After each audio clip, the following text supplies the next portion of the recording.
बड़े भाई के त्याग की कहानी। मेरा नाम अजय है, मैं पेशे से वकील हूँ। एक दिन मैं अपने ऑफिस में हमेशा की तरह बैठा था, तभी एक पार्टी आए, हाथ में पेपर बैग, झुर्रीदार चेहरा, बड़ी हुई दाढ़ी, गंदे कपड़े पहने हुए। उन्होंने कहा, हम पूरी जमीन पर स्टे लगाना चाहते हैं। अन्य कौन से कागजात की आवश्यकता है और इसका कितना खर्चा होगा? मैंने उन्हें बैठने को कहा। वे कुर्सी पर बैठ गए और उनके सारे दस्तावेज चेक किए।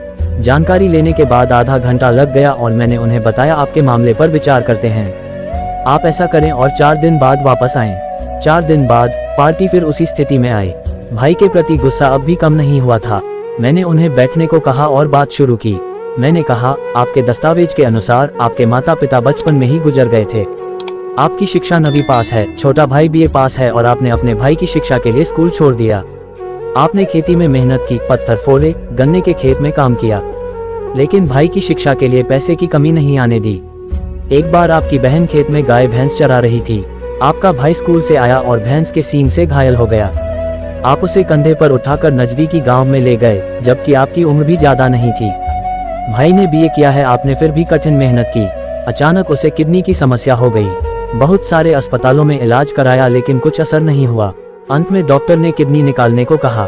आपने कहा, अफसर बनने के बाद बहुत घूमना पड़ता है, काम करना पड़ता है, उसे तकलीफ होगी। ऐसा कहकर आपने अपने भाई को एक किडनी डोनेट कर दी, पत्नी के मना करने के बावजूद। भाई ने MA के लिए हॉस्टल में रहना शुरू किया। घर में कभी नॉनवेज बनता था तो आप डिब्बे में पैक करके उसे हॉस्टल ले जाते थे। त्योहारों पर साइकिल से 25 किलोमीटर का सफर कर उसे मिठाई भेजते थे। बाद में जब छोटे भाई की नौकरी लगी, आपने गांव में मिठाई बांटी।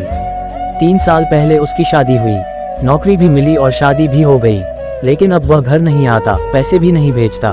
कहता है कि उसने पत्नी को वचन दिया है और कर्ज की बात करता है। अब आप कह रहे हैं कि उसके द्वारा खरीदी गई संपत्ति पर स्टे लगाना है। स्टे लागू हो सकता है, लेकिन दान की गई किडनी वापस नहीं की जाएगी। आपके द्वारा बिताए गए जीवन की कीमत कभी वापस नहीं मिलेगी। आप उसके जैसे मत बनिए। वह भिखारी था और आप दिलदार थे। दिलदार ही बने रहिए, आपको कभी किसी चीज की कमी नहीं होगी। पिता की संपत्ति का हिस्सा वैसे ही रखें, कोर्ट कचहरी में मत पड़ें, अपने बच्चों को शिक्षित करें। उस बूढ़े आदमी ने 10 मिनट सोचा, फिर सारे कागजात बैग में रख लिए और आंखें पोंछते हुए कहा, चलता हूँ साहब। 5 साल बाद वह पार्टी अचानक ऑफिस आए, हाथ में बैग और एक गोरा चिट्टा लड़का साथ में था। उसने कहा, मैं बैठने के लिए नहीं आया हूँ, मिठाई देने आया हूँ। यह मेरा बेटा आदित्य न्यूजीलैंड में रहता है, कल ही आया है। अब गांव में 3 मंजिला घर और 8-9 एकड़ खेत है। आपकी सलाह से मैंने बेटे की पढ़ाई पर ध्यान दिया और सब कुछ अच्छा हो गया। उस पार्टी की बातें सुनकर मेरा दिल भर आया। गुस्से को सही दिशा देने से गुस्सा कभी वापस नहीं आता और जीवन में पश्चाताप भी नहीं करना पड़ता। किसी ने सही कहा है, जो गुस्से को कंट्रोल करना सीख गया, उसे रिश्तों का असली मतलब समझ में आ गया।